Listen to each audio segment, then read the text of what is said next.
These are the instructions for student sign-in to the flexible learning spaces.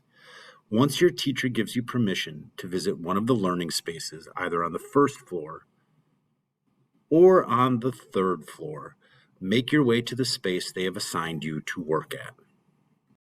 These different work areas are either 1W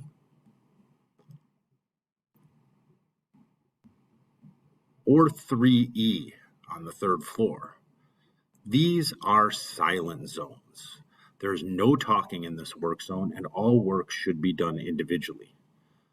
Or you may proceed to 1N or 3N, which are low volume work zones. Students can work here in small groups or pairs with quiet work voices. Once you arrive to the zone, simply scan the QR code or type in the tiny URL into the browser on your device, and you will then fill out the Google form. Make sure to fill out this space with the correct last name and first name, as well as the personalized learning space which you are working in. Make sure also to include the classroom teacher name and what you are working on. Otherwise, teachers, hall monitors, and other staff will ask you to leave the area if you are not checked in.